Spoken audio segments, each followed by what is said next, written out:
दोस्तों जय मसीह। बहुत जबरदस्त टॉपिक पे आज आप लोगों से बात करने जा रहा हूं। मैं इस वक्त में साथ ही साथ लाइव हूं फेसबुक और यूट्यूब के ऊपर। दोस्तों एक ऐसा विषय जिसके ऊपर आज आपके बीच बात होगी और वो ये है जिसको कहते हैं माउंट हेरमोन। जी हाँ, इमरोन पर्वत। ये लो बेटा, आप देखते रहना। जिसको कहते हैं माउंट हेरमोन, हिमरोन पर्वत, जिसको मूसा की किताब रिकॉर्ड करती है, जिसको हनोक की पुस्तक रिकॉर्ड करती है, और साथ ही साथ द बुक ऑफ जुबली। ऐसे कुछ कुछ पुस्तक हैं, यहां तक कि द बुक ऑफ जशैर उसको तक रिकॉर्ड करती है। फेसबुक, सॉरी क्या नाम है, यूट्यूब का भी देख लेना आवाज, ठीक है ना।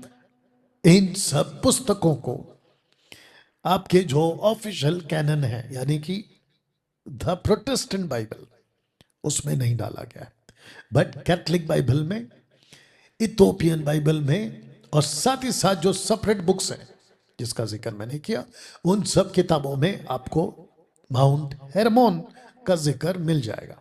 तो दोस्तों कुछ कुछ जगहों पे मैंने द बुक ऑफ हनोक की सहायता ली है, जैसे कि the book of Jude, second last book of New Testament, the book of Jude. अगर आप उसको पढ़ोगे तो वहां जूड यानी यहूदा हनोक की पुस्तक का जिक्र करता है। ऐसे ही आपके वीडियो में, आज के वीडियो में इनफैक्ट आपको हनोक की कुछ बातें आपको मैं रखूंगा, लेकिन आपको जो है ऑफिशियल कैनन जिसको कहते हैं प्रोटेस्टेंट बाइबल, 15th सेंचुरी से लेकर अब तक आपके पास में 66 बुक की बाइबल उपलब्ध है, उसमें से ही आपके साथ बात होगी ना। दोस्तों सबसे पहले आपको बताता चलो कि माउंट हेरमोन कहाँ है। ये पड़ता है इज़राइल में। साथ ही साथ आपको बताता चलूं, ये सीरिया और लेबनान के बॉर्डर पे पड़ता है। चलिए दोस्तों, ये हो गया माउंट हेरमोन का सबसे पहला परिचय। मसीह इतिहास में, मसीह समाज में कुछ 300 200 300 सालों से, अगर मैं गलत नहीं हूं, कई विषयों पे बात हुई है, कई विषयों पे चर्चा हुई है, कई टॉपिक्स पे बात हुई है। यहां तक कि मैंने खुद भी अपने 32 से 33 सालों में हिमरोन पर्वत का जिक्र बहुत कम किया है। बाइबल कॉलेज जब से हमने शुरू किया पिछले साल से, वहां से लेकर अभी जब मैं बैठा हूं, आज हम कुछ 1.5-2 सालों से हिमरोन पर्वत का जिक्र कर रहे हैं और आपके बीच इन बातों को रखते हैं। लेकिन मसीह की देह में मैं नहीं समझता, हाँ जो कर रहे थे उनको सलूट है, लेकिन मैं नहीं समझता कि बहुत ज्यादा पास्टरों ने, मसीह समाज ने, मसीह विश्वासी भाई बहनों ने कभी इसके ऊपर तवज्जो, इंपॉर्टेंस दिया होगा, जिसके चलते आज ये बातें आपके बीच में मैं रख रहा हूं ना। दोस्तों सबसे पहले द बुक ऑफ इनोक का व्यक्ति जिसका नाम है इनोक यानी कि हनोक, और दूसरा है मोसेस यानी मूसा। इन दोनों ने इत्तेफाक से अपनी अपनी पुस्तक में अध्याय 6 वचन 1, मूसा अपनी किताब में जिसको कहते हैं तोरा या पेंटेट्यूक, उसके भी 6वें अध्याय और वचन 1 में इस बात की चर्चा करते हैं, जिसकी चर्चा और जहां पर यह घटना घटी, आज का वीडियो उसी के ऊपर होने वाला है। तो दोस्तों आपको अभी से बता देता हूं कि ये वीडियो और ये टॉपिक जबरदस्त आपके जीवन में इंपैक्ट या प्रभाव डालेगा। तो सबसे पहले आपको पूछना चाहता हूं, क्या आप तैयार हैं? अगर आप तैयार हैं तो मैं ये विषय आपके बीच में रखना शुरू करूंगा। तो दोस्तों हनोक 6:1, उत्पत्ति 6:1 में एक घटना घटती है और उसको कहते हैं सन्स ऑफ गॉड, परमेश्वर के पुत्र पृथ्वी पर हिमरोन पर्वत पर उतरते हैं और एक घटना वहां से घटती है और जिसका असर या असर, माफ करना, अभी तक और एंटी क्राइस्ट के आने तक होता रहेगा। जिसके चलते दोस्तों आपके बीच वचन रखूंगा और मैं चाहता हूं कि नतानियल हम सब के लिए, आपके लिए वचन को पढ़े। यस। फिर जब मनुष्य भूमि के ऊपर बहुत बढ़ने लगे और उनके बेटियां उत्पन्न हुई। बस एकदम चीटी भर का मास्टर कम करना, बिल्कुल चीटी भर का कम करना आपको, या काफी है। अब सबसे पहला वचन कहता है कि जब मनुष्य भूमि के ऊपर बहुत बढ़ने लगे, स्पेसिफिक सटीक तरीके से एक शब्द रखा है, लिखा है कि उनके बेटियां उत्पन्न हुई, बेटियां। अब इसको पढ़िए। तब परमेश्वर के पुत्रों ने मनुष्य की पुत्रियों को देखा कि वे सुंदर हैं, सो उन्होंने जिस जिसको चाहा उनसे ब्याह कर लिया। ओके, अब लिखा है कि वचन ऊपर एक में बेटियां देखी मनुष्यों की, और जो एंजल्स जिसको परमेश्वर के पुत्र कहा गया है, वो जब हिमरोन पर्वत पर नीचे उतरे तो उन्होंने देखा बेटियां मनुष्य की सुंदर है। बट जो शब्द है लालसा की, चाहा शब्द है, चाहा, चाहत पैदा करी, और लिखा है कि उनसे बकायदा शादी की बात की। पढ़िए उसको। जब परमेश्वर के पुत्रों ने मनुष्य की पुत्रियों के पास गए, तब उनके द्वारा जो संतान उत्पन्न हुए वे पुत्र शूरवीर होते थे।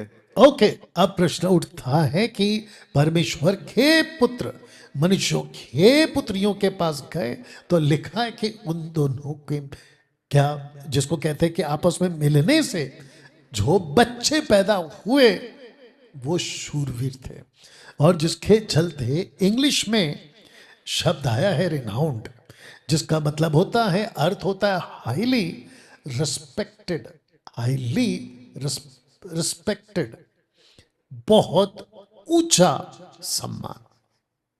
ये कब हुआ? जिसको कहते हैं आफ्टर द फ्लड, यानी कि बाढ़ के बाद। अब प्रश्न उठता है कि इनको इतनी इज्जत क्यों मिली? किसको इज्जत मिली? ना स्वर्गदूत को इज्जत मिली, ना लड़कियों को इज्जत मिली, लेकिन उनके बच्चों को इज्जत मिली। आप कभी गौर किए थे? परमेश्वर का वचन कहता है, मूसा लिखता है कि जो शूरवीर थे, जिसका इंग्लिश ट्रांसलेशन है रिनाउंड, उनको इतनी इज्जत क्यों? कुछ तो कनेक्शन है ना। तो आगे तो मैं डिटेल में बताऊंगा आपको, अभी से आपके दिमाग में ये शब्द डाल देता हूं कि उनको इज्जत इसलिए मिल रही है क्योंकि एक अलौकिक ताकत से मानव जाति उस वक्त में, खास करके एक ग्रुप जिसको कहते हैं कैनानाइट्स, यानी कि कनानी, मूर्ति बनाकर वहां से ताकत हासिल किया करते थे। दोस्तों, मूर्ति पूजा, पौलुस, प्रभु यीशु, पतरस और ओल्ड टेस्टमेंट के जितने प्रॉफिट है, नशा, व्यभिचार, कत्ल करना या बाकी जितने पाप है, उन सब से ऊपर जो पाप करते थे वो होता था मूर्ति पूजा। आशा करता हूं कि जितने इस वक्त पे मेरे साथ कनेक्टेड है फेसबुक और यूट्यूब पे, आप मेरी बात को समझ रहे हैं। दोस्तों, आज का वीडियो भी कम से कम 2 घंटे के ऊपर होगा। कुछ हफ्तों से प्रभु अद्भुत तरीके से बात कर रहा है। मसीह की दया में परमेश्वर अद्भुत काम कर रहा है। तो दोस्तों, आपके बीच रखा हूं मूसा का एंगल, अब रखने जा रहा हूं हनोक का एंगल। पढ़िए। और ऐसा हुआ कि जब मनुष्य की संतान बहुत बढ़ गई, तब उन दिनों में उनके तो बिल्कुल पैरेलल है। मूसा भी वही कहता है कि पृथ्वी पे मनुष्य बढ़ गए। अनोक भी कहता है कि पृथ्वी पे मनुष्य बढ़ गए ना। अब इसको पढ़िए।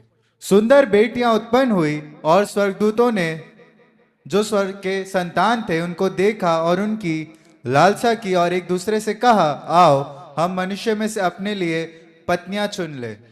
ओके, अब इसको आगे बताने से पहले कितना सटीक, मूसा से भी ज्यादा सटीक हनोक इसलिए लिख पाया क्योंकि उन दिनों में जब तक कैनन यानी कि मापदंड पुस्तकों का कि कौन सी पुस्तक किसके बाद। आपका वॉल्यूम थोड़ा कम कर लो डिब्बी से, और मेक श्योर कि आपका ही कम करना है, ठीक है। या थैंक यू। मापदंड बनने से पहले हनोक की किताब को तवज्जो दिया जाता था, इंपॉर्टेंस दिया जाता था। हनोक ने इतना साफ लिखा है कि ऐसा हुआ कि जब मनुष्यों की संतान बहुत बढ़ गए, तब उन दिनों में उनके सुंदर बेटियां उत्पन्न हुई। स्वर्ग दूतों ने, जो स्वर्ग के संतान स्पेसिफिक है, एक है स्वर्गदूत, दूसरा है स्वर्ग के संतान। मूसा उसको क्या कहता है? परमेश्वर के संतान को देखा और उनकी लालसा की और एक दूसरे से कहा, आओ हम मनुष्यों में से अपने लिए पत्नियां चुन ले। दोस्तों, इसको कहते हैं कि हेर्मोन पर्वत पर 200 स्वर्गदूतों की पहली बैठक। जी हां, ये जो शब्द है बैठक, इसको कहते हैं कि 200 स्वर्गदूतों ने आपस में उस पर्वत पर एक कॉन्फ्रेंस की, ये भी बोल सकते हैं, एक सेमिनार की, ये भी बोल सकते हैं, एक बैठक की, ये भी बोल सकते हैं। और इस बैठक में 200 स्वर्गदूतों ने एक ही फैसला किया कि चाहे कुछ भी हो जाए, हम अपनी युक्ति को नहीं छोड़ेंगे। तो सबसे पहला है कि देखा, दूसरा है लालसा पे चर्चा की, तीसरा योजना बनाई और मनुष्यों को अपना मकसद बताया। मनुष्यों को अपना मकसद बताया। अब ये मकसद क्या है? जैसे आप आगे बढ़ोगे तो आपको बताता चलूंगा। और नीचे लिखा है एक्सचेंज ऑफर। मनुष्यों से कहा कि हम तुमको स्वर्ग की शक्तियों का रहस्य बताएंगे, हम तुमको वहां की जो ताकतें उसको बताएंगे, साथ ही साथ हम तुमको यह भी सिखाएंगे कि कैसे अपने आप को तरक्की पे लाना है।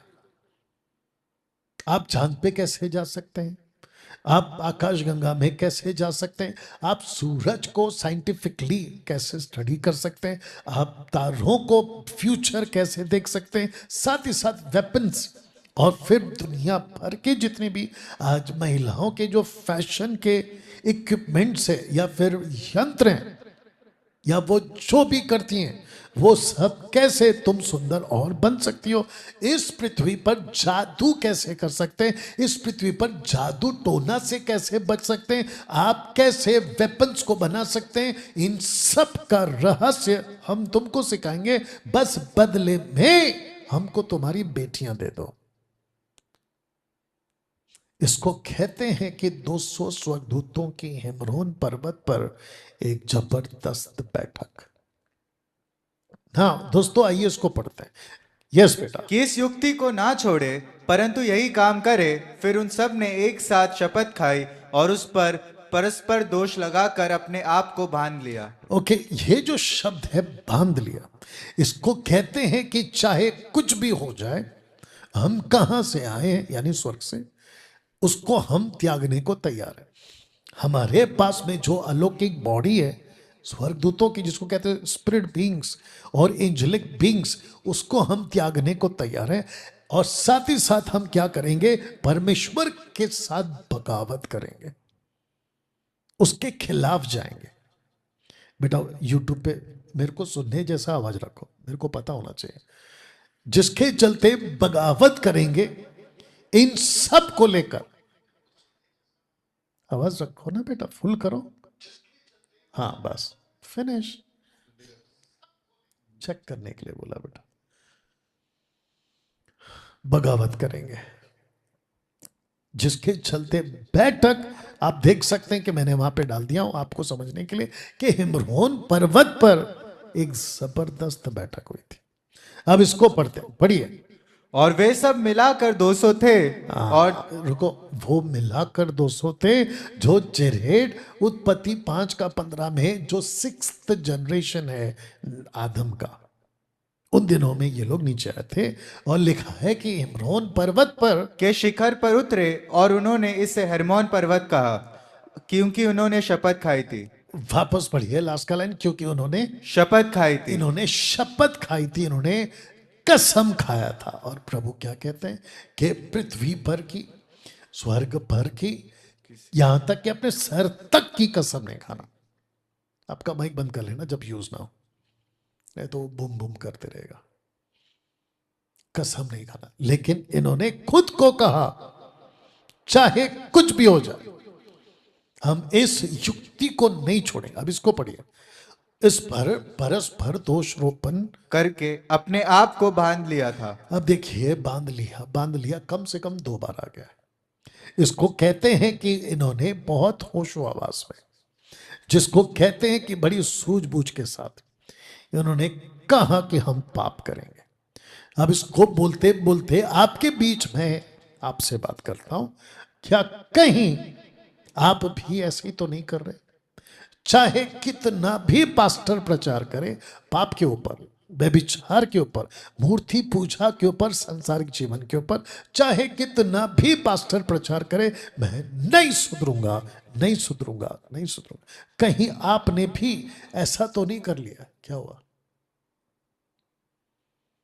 या जिसके चलते खास करके यूथ्स, छड़ जाने वाले यूथ्स, और जो इस वक्त में मेरा प्रचार करें, क्या आपने भी ये कहीं खुद को बांध तो नहीं लिया? इंग्लिश में इसको कहते हैं सोल टाई, प्राण बंधन। चाहे कुछ भी हो जाए मैं इससे बंधा रहूंगा, और मुझे मेरी गर्लफ्रेंड से, मेरे बॉयफ्रेंड से, एक्स्ट्रा मैरिटल अफेयर से, दारू से, सिगरेट से, नशा से, ड्रग्स से, और वो सब लालच, झूठ, पाप से मैं खुद को बांध लूंगा चाहे कुछ भी हो जाए। ऐसे ही दोस्तों इन लोगों ने खुद को बांध लिया था। इन्होंने बैठक की बकायदा, वापस पीछे जा रहा हूं, इन्होंने बकायदा बैठक की कि हम देखेंगे, मन भर कर देखेंगे। आंख जब तक तृप्त नहीं होती हम लड़कियों को देखेंगे। स्वर्गदूतों ने कहा, एंजल्स ने कहा, जिसको परमेश्वर के पुत्र कहा गया है, हम देखेंगे, जिसका हिब्रू ट्रांसलेशन है बने एलोहिम, बने एलोहिम। एलोहिम का मतलब होता है गॉड, परमेश्वर के बच्चे, रखूंगा सब कुछ। दूसरा इन्होंने लालसा करी, चाहत, जिसको कहते हैं कि देखने के बाद उनके शरीर में कामुकता पैदा की, कामुकता जिसको कहते हैं वासना पैदा की, और फिर योजना बनाया। क्योंकि मनुष्य की लड़कियां हमको खुद को नहीं देंगी, जिसको कहते हैं संबंध बनाने के लिए, सेक्स करने के लिए नहीं देंगे, तो ऐसा क्या करें कि वो लड़कियां हमको अपना बदन दे दे या शरीर दे दे। इन्होंने योजना बनाई, और वो योजना ये थी कि हम मनुष्य बन जाएंगे, हम अपने शरीर को त्यागेंगे। यूदा कहता है कि हमेशा का निवास स्थान को त्याग कर उन्होंने जो है अपने आप को बदल दिया सांसारिक तौर पे। और फिर नीचे आप पढ़ सकते हैं कि एक्सचेंज ऑफर किया गया। अब ये क्या है आपके बीच में आके रखूंगा ना दोस्तों। इनको पता था मिस्टीरियस जाइंट कैसे पैदा करना है। मिस्टीरियस जाइंट का मतलब होता है अलौकिक दानव कैसे पैदा करें। साथ ही साथ इनको यह भी पता था हम आपस में, क्योंकि याद रखिए कि एंजल्स में टोटल स्वर्ग में पिता, पुत्र, पवित्र आत्मा और जितने भी टाइप्स के एंजल्स हैं, इनमें से कोई भी महिला यानी कि वुमेन्स नहीं है। और ये जो सिखाते हैं ना माता यरूशलेम वाले कि ऊपर एक माता है, टोटल बकवास टीचिंग। ऊपर कोई औरत नहीं है। यहां तक कि जितनी महिलाएं मरती हैं, औरतें, सिस्टर्स अभी भी, और पिछले समय में जितनी भी महिलाएं मरी हैं वो सब के सब पुरुष हैं। बाप रे, ये कैसे? अभी बताते हैं। क्योंकि परमेश्वर ने पहले आदम को बनाया, उसी के अंदर उसने औरत भी बनाई। तो आदम और औरत यानी एडम एंड ईव दोनों भी पुरुष है। इसलिए परमेश्वर ने कहा आओ, माइक में बोल दिया करो, आओ हम अपने स्वरूप में मनुष्य को बनाए। प्लूरल नहीं है, सिंगुलर है। मनुष्य को बना। 1:26 उत्पत्ति 1:26 मनुष्य कहा उसने, और उत्पत्ति 5 का 2 और 3 में उसने नाम क्या दिया दोनों को? आदम। आदम सिंगुलर। बताइए, याद है? ठीक है।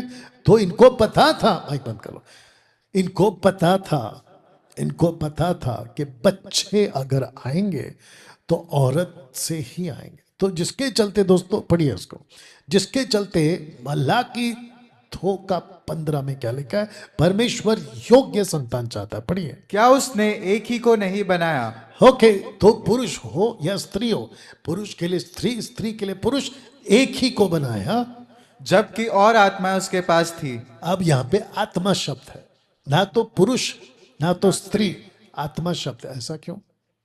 इसलिए मैंने कहा था कि परमेश्वर हमको पुरुष और स्त्री के जेंडर में नहीं बांटता, वो हमको स्पिरिट बुलाता है, आत्मा। आगे बढ़िए।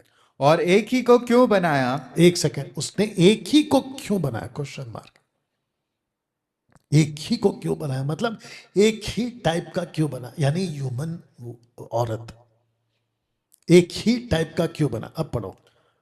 इसलिए कि वह परमेश्वर के योग्य संतान चाहता है। अब इसका कनेक्शन संतान से कैसा है? अगर आप इधर देखोगे उसको कहते हैं योग्य संतान, और अगर आप इधर देखोगे कि योग्य संतान नहीं। कैसे? एक एंजल और एक पुरुष का बेटी औरत, उनके दोनों के संबंध से ये बच्चा कैसे आ सकता है? इसी को कहते हैं कि उन्होंने लालसा की, उन्होंने योजना बनाई और उन्होंने कहा हम बच्चे पैदा करेंगे। तो जिसके चलते जो बच्चे पैदा किए, जरा देख लो, एक मात्र जरिया दानव को पैदा करना, ये वाला जिसकी हाइट लगभग 450 फीट। आप सोच सकते हैं 450 फीट कितना होता है? अब जहां पे मैं बैठा हूं ये कम से कम 9 फीट का कमरा है हाइट। अब इसमें कितना जोड़ेंगे आप? कम से कम 440 फीट और जोड़ोगे। तो जिस बिल्डिंग पे मैं अभी जहां से बात कर रहा हूं, ये खुद बिल्डिंग मात्र 22 से 23 माले का है, यानी कि 50 फीट पकड़ो, और ऐसा 50 बिल्डिंग और ऊपर खड़ा करूंगा तब जाकर 400 फीट पूरा होगा। अब आप सोच के देखिए कि अगर 22 से 23 माले की बिल्डिंग आपने कभी देखी है तो उसके ऊपर कितना चढ़ाना है? 50 या जो भी है, आपको पता चल जाएगा कि हाइट कितनी होती थी। तो जिसके चलते दोस्तों पैदा करने का एकमात्र जरिया औरत का बदन। बाप रे, कितना डेंजर है ना ये। अब आप सोच के देखिए कि मैं जब इसको तैयार कर रहा था तो मेरे होश उड़ रहे थे कि प्रभु उस वक्त में कैसा नजारा होगा। कुछ आर्टिकल्स जब मैं स्टडी कर रहा था तो पता चला कि ऐसे टाइम पे जब बच्चे पैदा हो रहे थे, अलौकिक बच्चे, जिसको कहते हैं अयोग्य बच्चे, जो परमेश्वर की योजना में कभी नहीं था, ये देखो, तो औरतें पैदा करते करते मर गई। एग्जाम्पल के तौर पे रेचल दूधा फल खाई जो रूबेन को मिला था, उससे जोसेफ पैदा हुआ। लेकिन जोसेफ के बाद जब बेंजामिन पैदा हुआ तो रेचल पैदा करते करते मर गई। अगर आप लोगों को ये बात पता होगा, बेंजामिन लास्ट, उसके बाद में रेचल कोई बच्चे पैदा नहीं कर सके क्योंकि वो मर गई थी। You understand? तो जिसके चलते दोस्तों यहां पे एकमात्र जरिया औरत के पेट से ही बच्चा आएगा, ये बात इनको मालूम थी। किसको? परमेश्वर के पुत्रों को। अब आपके बीच एक पोस्टर रख रहा हूं दोस्तों, ऊपर लिखा है बिफोर फ्लड और इस तरफ है आफ्टर फ्लड। तो जिसको कहते हैं कि बिफोर फ्लड, हमको पता है कि एक ही दानव, जिसको कहते हैं नेफिलिम, हिंदी शब्द है दानव, और अगर आज के हिसाब से चले तो जाइंट्स बोल सकते हैं आप। लेकिन अगर आप वहां पे देखोगे तो इनकी कीर्ति इतनी थी, जो कि उत्पत्ति में लिखा है, ये टोटल 3 नाम से और पहचाने जाते हैं। तो ऐसा भी कह सकते हैं कि जब बिफोर फ्लड था तो एक टाइप के दानव थे, लेकिन आफ्टर फ्लड आपको 3 टाइप के दानव मिल जाएंगे या जाइंट्स मिल जाएंगे। तो एक का नाम है अनाकीम्स, और दूसरे का नाम है इमीम्स, और तीसरे का नाम है रफाइम्स। और जिसके चलते आप इन सब को अभी जैसे जैसे रखूंगा आपको पता चलता जाएगा। यहाँ तक ठीक है ना दोस्तों। व्यवस्था विवरण की पुस्तक में मूसा इजरायलियों के बारे में जो 40 जासूस गए थे, आइए देखते हैं क्या कहते हैं। हम किधर जाएं? माफ करना 12 जासूस जो गए थे 40 दिन के लिए, क्या कहते पढ़िए। हम किधर जाएं? हमारे भाइयों ने यह कह के हमारे मन को कच्चा कर दिया है कि वहाँ के लोग हमसे बड़े और लंबे हैं और वहाँ के नगर बड़े बड़े हैं। ओके, अगर आपको पोस्टर दिख रहा होगा थोड़ा सा समझाने के लिए, एक दानव है, साथ ही साथ उनकी जो शहर बना सिटी कितनी हाइटेड है, जिसको बकायदा डेटानॉमी 1:28 में हम पढ़ सकते हैं। तो लिखा है कि हम कहाँ जाएं, और फिर लिखा है कि हमारे भाइयों ने ये कहकर हमारे मन को कच्चा कर दिया कि वहाँ के लोग हमसे बड़े लंबे और वहाँ के नगर बड़े बड़े, इनकी शहर बना पड़ो आकाश से बातें करती है। कि हमने वहाँ अनाक वंशियों को भी देखा है। अनाक वंशियों को। अब बताइए पहाड़े कैसी हैं, माफ करना शहर कैसे हैं, आकाश से बातें करते, इतनी हाइट है। यानी कि जिसको कहते हैं ना कि द टावर ऑफ बेबीलोन, और बेबीलोन का टावर का मतलब क्या बताओ सबको, द गेट टूवर्ड्स गॉड, परमेश्वर के पास जाने का दरवाजा, गेट टूवर्ड्स गॉड। और इन्होंने ऐसा ही प्लान किया, हाइट लंबे लंबे और ऊपर से शहर भी इतने ऊंचे ऊंचे ना। दोस्तों साथ ही साथ आपको इस चित्र को रखकर समझाने की कोशिश कर रहा हूं कि ऐसा कुछ होता था जब जोशुआ उनसे जाते थे लड़ने के लिए, तो वो जो आते थे वो कुछ ऐसे होते थे। और साथ ही साथ में जोशुआ 17:15 क्या कहता है, वो कहता है कि इनके जो जिसको कहते हैं कि उनके जो जंगल है उनके देवदारों के पेड़ों को काट दो। तो इसका मतलब ये हुआ, ये प्रूफ करता है कि ये जंगल में रहते थे। अब इनका एक वचन पढ़वाता हूं जो कि आपको अगर पता चलेगा, डेटोनॉमी 3:11 में इनका एक दानव था ओग, अगर मैं गलत नहीं हूं तो ये उसकी खाट है, लोहे की खाट। अब इसको पढ़ते हैं कि आमोस की किताब उसका 2:9 में क्या लिखा है। मैंने उनके सामने से अमोरियों को नाश किया था, जिनकी लंबाई देवदारों की सी और जिनका बल बांज वृक्षों का सा था। ओके, तो जिसको आप ऐसा कुछ देख सकते हैं। अब आपको बताते हैं कि इसका जो भी पार्ट है वो क्या कहता है।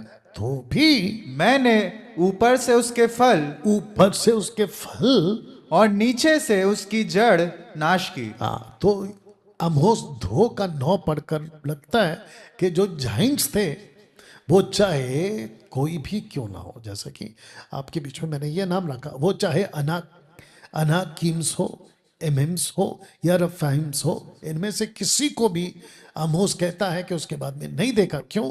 क्योंकि ऊपर से उनका फल और नीचे से उनकी जड़ें काट दी गए। नेफिलिम्स और दानव टोटल डिस्ट्रॉय हो गए आमोस के किताब के हिसाब से। अब प्रश्न उठता है, क्या आज दानव है? आज नहीं है। आप टोटल पृथ्वी के किसी भी कोने में चले जाओ, आपको दानव कोई नहीं मिलेगा, ठीक है ना। इतने लंबे लंबे हाइट वाले जिसकी शहर बना आकाश से बातें करते हो, ऐसा कोई टाउनशिप या ऐसा कोई शहर अभी नहीं है। इस वचन के हिसाब से ऊपर से फल और नीचे से जड़ काट दी गई। साथ ही साथ पौलुस कहता है थिस्सलुनीके की कलीसियाओं को कि पवित्र आत्मा ने एंटी क्राइस्ट की गतिविधियों को रोक कर रखा हुआ है, जिसके चलते आज ऐसा कुछ नहीं है। वो सबसे बड़ा परमेश्वर का अनुग्रह है कि वो रुक गया। लेकिन आपको कुछ अभी दिखाता हूं, आप इसको पहला पोस्टर देखिए कि नूह के दिन, तो नूह के दिन में कुछ हुआ और यीशु ने कहा नूह के दिन, पढ़िए इसको, जैसे नूह के दिन थे वैसे ही मनुष्य के पुत्र का आना भी होगा। वापस पढ़िए विद कॉन्फिडेंस। जैसे नूह के दिन थे वैसा ही मनुष्य के पुत्र का आना भी होगा। अब जो शब्द है भी, ये देख लीजिए, तो हम भी कब लगाते हैं? जब घटना फिर से घटने वाली, रिपीट होने वाली है। Thank you. हम तब भी लगाते हैं। तो यीशु मत्ती 24 का 37 में ऐसा क्यों कहता है कि जैसे नूह के दिन थे वैसा ही फिर से आने वाला। तो फिर प्रश्न उठता है कि अगर इस वचन के हिसाब से नेफिलिम्स जा चुके हैं तो फिर यीशु ने ऐसा क्यों कहा कि जैसे नूह के दिनों में। तो हमको इसके डेप्थ में जाना पड़ेगा, जो कि मैं अभी आपको लेके जाऊंगा। तो दोस्तों, सबसे पहले मत्ती 16 के 18 में पढ़िए। अधोलोक के फाटक, बस अब प्रश्न उठता है कि अधोलोक के फाटक क्यों बोला गया। क्वेश्चन है। जैसे जैसे आप आगे जाओगे तो प्रश्न उठता है कि जो अधोलोक के या अधोलोक में जो है वो अभी कौन है, जिसको पतरस कहता है टाटरस। टाटरस। वहां पे टोटल 3 डिपार्टमेंट्स है, जल्दी बताओ। एक है जहां पे लोग रहते हैं, जिसको कहते हैं लाजर और धनवान, यानी कि लाजर गया, उसको कहते हैं गुड प्लेस यानी पैराडाइज। दूसरा है टॉर्मेंट टॉर्मेंट प्लेस, और तीसरा है टाटरस। जिसके चलते अधोलोक के फाटक, जो कि नीचे ना कि ऊपर। अब ये नीचे टाटरस में कौन है? नीचे टाटरस में वो है दोस्तों जिसको कहते हैं कि माइकल और रफाएल और यूराइल ने और गैब्रियल ने, इन 4 एंजल्स ने नेफिलिम्स को जिसने पैदा किया, उन एंजल्स को बांध के टाटरस में रखा है। और इसलिए अधोलोक के फाटक का जिक्र हो रहा है। साथ ही साथ आप ये भी पूछोगे कि डैनियल भाई, ये चित्र आपने किसका लगाया? तो ध्यान दीजिए, ये चित्र है माउंट हेरमोन का। अधोलोक का फाटक कहां है आगे रखूंगा, कैसरिया फिलिप्पी के देश में, या फिलिप्पी के देश में। इसको साथ ही साथ अधोलोक के फाटक को, जो माउंट हेरमोन में है, इसको साथ ही साथ कहते हैं कॉस्मिक माउंट। कॉस्मिक माउंट का मतलब होता है अलौकिक ताकत जो हासिल करते हैं पृथ्वी वाले मध्य आकाश में, जो ताकतें हैं वहां से कुछ हासिल करते हैं ताकतों को। इसीलिए माउंट हेरमोन इजराइल में सबसे ऊंचा पहाड़, जिसको प्रभु यीशु के टाइम पे भी, अभी मैं रखूंगा, दोहराया गया ना। दोस्तों, इसको पढ़ते हैं। उसका रूपांतर हुआ। बस रूपांतर एक सेकंड।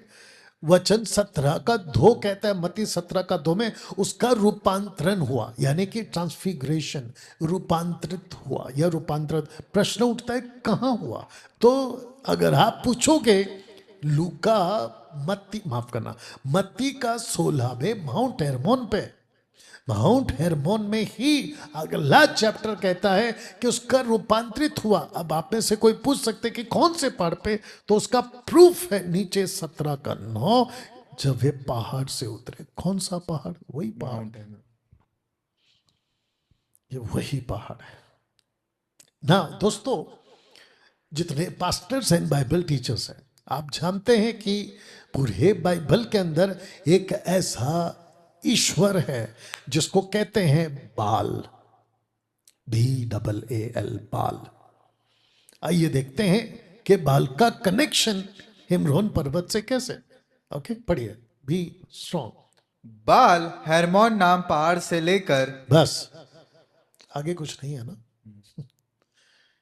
तो the book of Jude chapter 3 verse 3 लिखा है कि बाल हेरमोन, जूडा का किताब, यानी कि द बुक ऑफ न्याय, जजेस, माफ करना, जजेस की किताब की बात हो रही है, न्यायों की पुस्तक।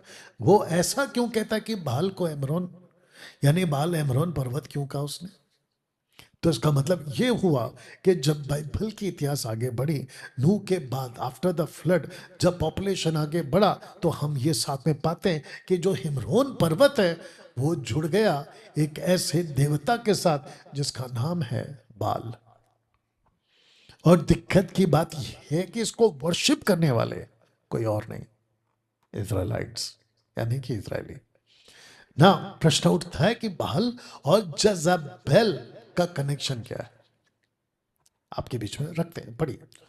पर मुझे तेरे विरुद्ध यह कहना है कि तू स्त्री एजाबेल को रहने देता है, जो अपने आप को भविष्यवक्ती कहती है और मेरे दासों को व्यभिचार करने और मूर्तों के आगे बलिदान खाने को सिखला कर बरमाती है। बस यहाँ पे रुक जाएंगे। ओके, अब प्रश्न उठता है कि जज़ाबेल बीच में क्या कर रही है?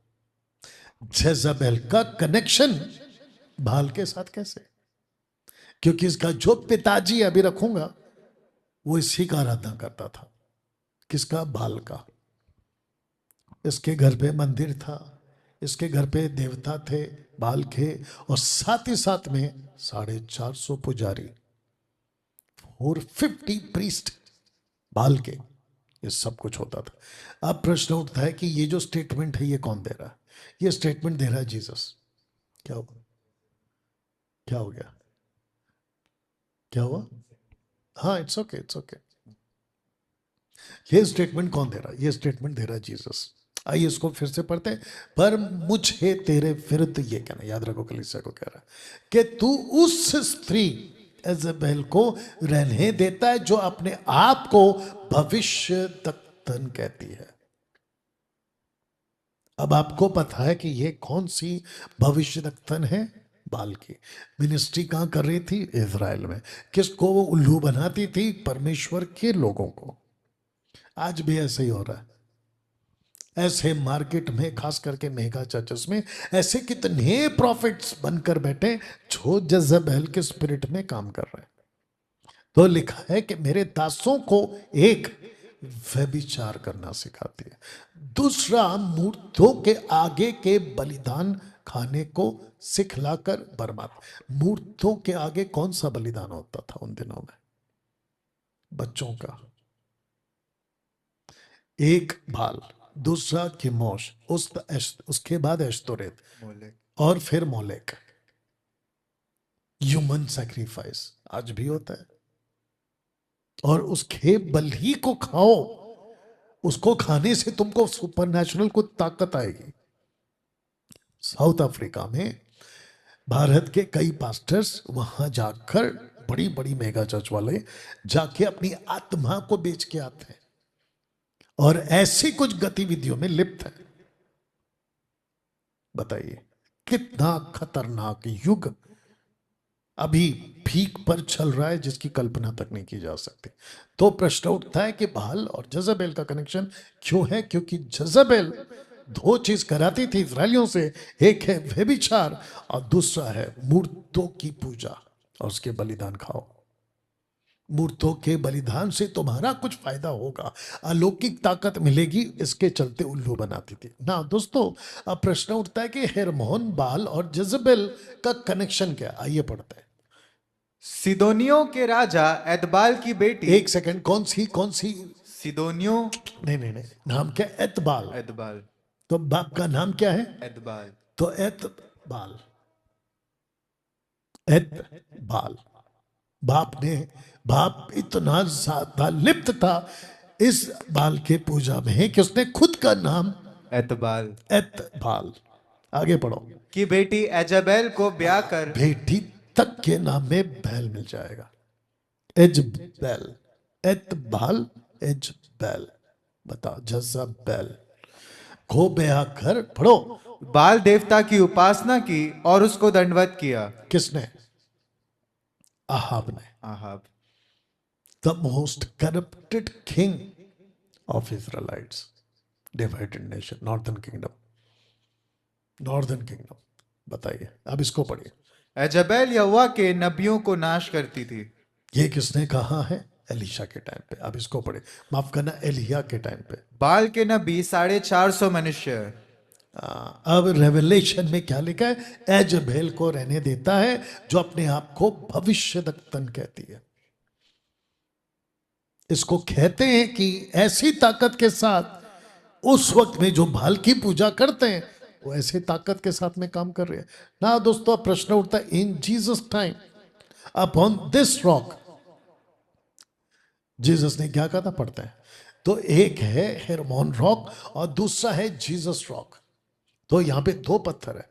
तो जीसस ने क्या कहा था? अपॉन दिस रॉक कंप्लीट करो, I will build build my church. my church upon this rock. आप सोच रहे होंगे कि डैनियल भाई वो उस तरफ में फोटो कौन है?